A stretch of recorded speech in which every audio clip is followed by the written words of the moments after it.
कह रहा है कि 7 पुरस्कार है। कितना पुरस्कार है? 7 पुरस्कार। और 7 पुरस्कार है और 7 लोगों को देना है। मान लेते हैं उसमें से फर्स्ट पुरस्कार जितना मिलता है दूसरे को उससे 20 रुपया कम मिलता है ना। और टोटल 7 पुरस्कार है और 7 पुरस्कार में टोटल जो है वो कुल कितना है? 700। क्या 700 रुपया है। टोटल कुल कितना है? 700 रुपया। समझ में आ रहा है या नहीं? तब मैंने मान लिया तो पहला पुरस्कार तो हमें मालूम नहीं है कि कुल कितना है। तब मैंने माना पहला पुरस्कार कुल कितना है? x रुपया। ये हमने क्या किया था? माना था ना।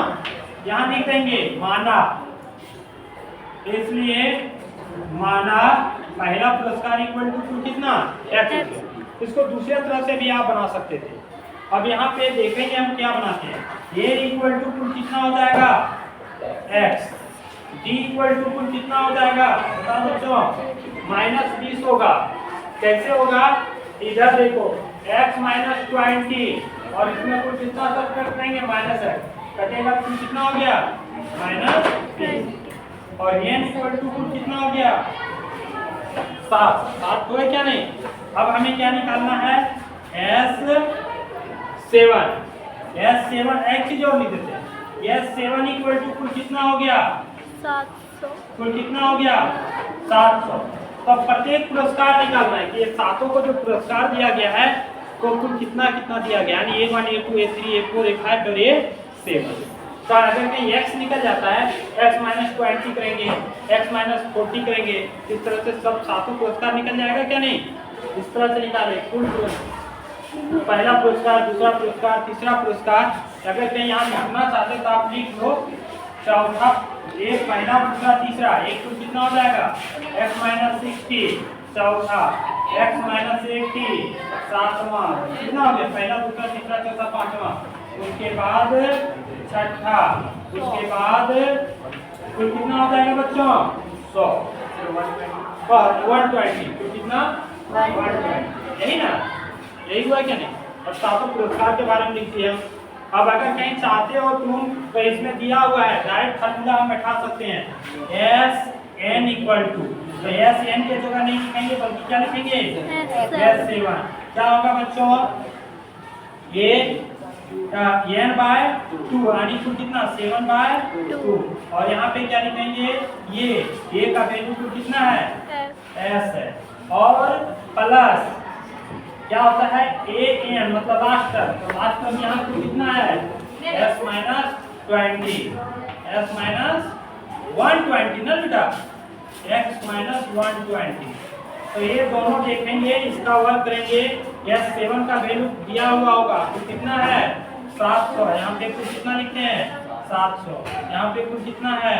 7 और यहाँ पे कितना है? 2। ये कटेगा कुल कितना होगा? 100। अब ये x और x कुल कितना होगा? 2x माइनस ये कुल कितना होगा? 120।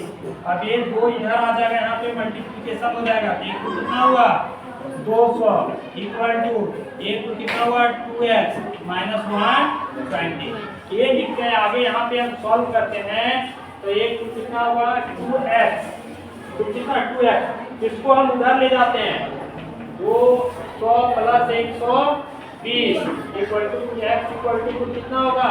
320 बटे 2 अर्थात x इक्वल टू कुल कितना होगा बच्चों? 160। अब क्या हो गया? प्रथम पुरस्कार, यही ना थी? प्रथम पुरस्कार कुल कितना हो गया? प्रथम पुरस्कार को मैंने x माना 160। दूसरा पुरस्कार कुल कितना होगा? x -20 मतलब 160 -20 यानी 140। इसी तरह से तीसरे पुरस्कार कुल कितना? तीसरे पुरस्कार को कितना होगा? 160 -40 यानी कुल कितना? 120। इसी तरह से कुल कितना हो जाएगा? चौथा पुरस्कार। समझ में आ रहा है? चौथा पुरस्कार इसी तरह से घटाएंगे तो हमारा बचेगा 100। पांचवा पुरस्कार इसी तरह से घटाएंगे 80 बचेगा।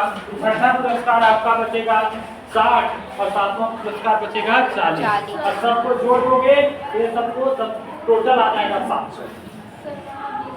कहाँ पे रे 160 माइनस ये चल यहाँ पे 40 होगा ना तब ना बचेगा 120। ठीक इसको नहीं डालेंगे।